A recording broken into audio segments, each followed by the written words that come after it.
Shalom, jumpa lagi di channel Klavos Sukacita.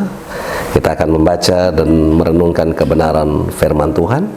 Dan pembacaan firman Tuhan di hari ini terambil dari Injil Lukas pasal 22 pada ayatnya yang ke-22. Baik Bapak Ibu, Saudara, anak-anak, pemirsa Klavos Sukacita di mana saja berada, sebelum kita membaca dan merenungkan bagian firman Tuhan ini, mari kita berdoa, minta tuntunan terang Roh Kudus. Mari kita berdoa. Ya Yesus, firman yang hidup, kami hendak belajar dari kebenaran firman-Mu.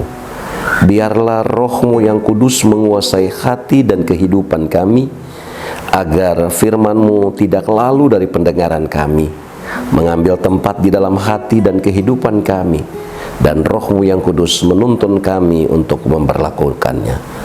Tuntunlah hamba-Mu menurut Roh-Mu yang kudus dalam pewartaan firman-Mu di saat ini.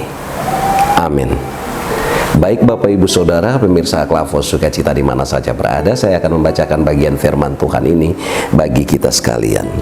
Demikian firman Tuhan, Injil Lukas pasal 22 ayatnya yang ke-22. Sebab anak manusia memang akan pergi seperti yang telah dikatakan, akan tetapi celakalah orang yang olehnya ia diserahkan. Tema kita hari ini, kepedulian Allah di balik pengkhianatan. Nah Bapak Ibu Saudara, pemirsa Klavos Sukacita di mana saja berada, ayat ini menyoroti paradoks yang luar biasa, di mana pengkhianatan keji justru menjadi satu bagian sebagai pemenuhan rencana penyelamatan Allah. Artinya bahwa kepedulian Allah di balik peristiwa ini bukan berarti merestui dosa, melainkan bahwa Allah berdaulat penuh mengubah kejahatan manusia menjadi kebaikan yang tertinggi bagi umat manusia itu sendiri.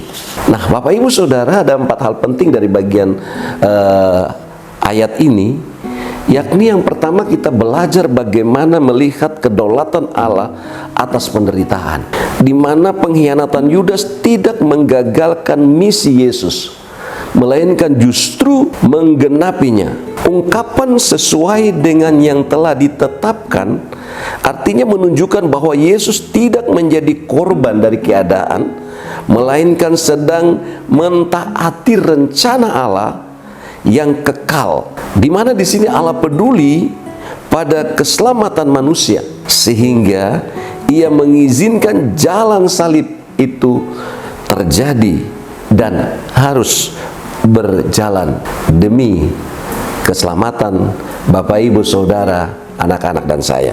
Hal yang berikut, hal yang kedua, yaitu kasih dalam ketaatan Yesus. Nah, meskipun Yesus tahu bahwa dia dikhianati, tapi Yesus tidak membalas dendam kepada sang pengkhianat. Artinya bahwa kepeduliannya tetap tercurah bahkan kepada Yudas. Ya, ini kita lihat pada saat perjamuan, Yesus tidak menuduh Yudas, atau Yesus tidak bersoal jawab tentang pengkhianatan Yudas. Di sini kita melihat bahwa Ia taat sepenuhnya pada kehendak Bapa untuk menebus dosa-dosa kita. Hal yang ketiga Bapak Ibu Saudara, kita belajar tentang keadilan dan kesempatan untuk bertobat. Nah, bagian ini kita lihat pada kata celakalah orang yang mengkhianati dia. Ini menunjukkan bahwa kepedulian Allah terhadap kebenaran dan keadilan. Artinya pengkhianatan adalah dosa yang sangat serius. Namun peringatan ini juga menunjukkan bahwa Allah memberikan kesempatan bagi manusia untuk bagaimana kita sadar akan dosa-dosa itu. Nah, sehingga dalam kesadaran akan dosa-dosa itu, Allah mau supaya manusia itu berbalik. Hal yang keempat atau yang terakhir dari bagian ini, di mana kita melihat dalam pengkhianatan tetapi Allah tetap peduli. Artinya kepedulian dalam duka. Yesus memahami akan rasa sakit dari sebuah pengkhianatan oleh orang terdekat sendiri.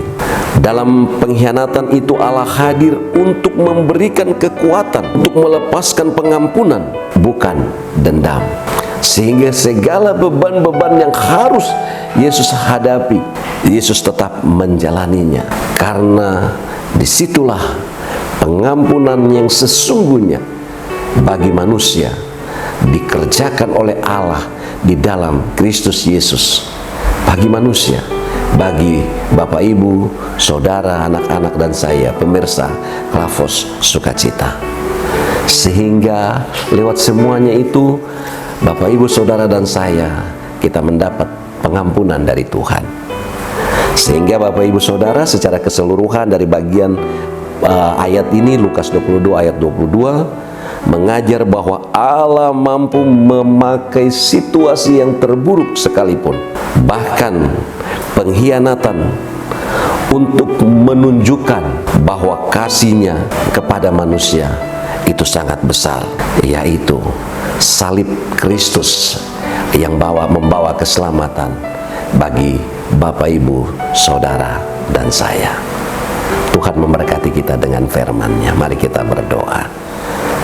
Kami mengucap syukur ya Tuhan untuk kasih yang tiada batasnya. Di dalam setiap kesalahan dan dosa kami, Allah tetap menyatakan kasih-Mu kepada kami. Sehingga kami belajar, Roh Kudus menuntun kami untuk mengasihi sesama kami seperti Kristus mengasihi kami. Terima kasih Bapa di surga. Buang dari kami segala sifat mementingkan diri sendiri, bahkan mengkhianati sesama kami. Ampuni kami Tuhan, dan biarlah di dalam kuasa Roh-Mu yang kudus terus meneguhkan kami untuk tetap ada dalam rencana keselamatan-Mu. Terima kasih Tuhan, di dalam nama Yesus kami berdoa. Amin. Shalom. Tuhan Yesus memberkati kita sekalian.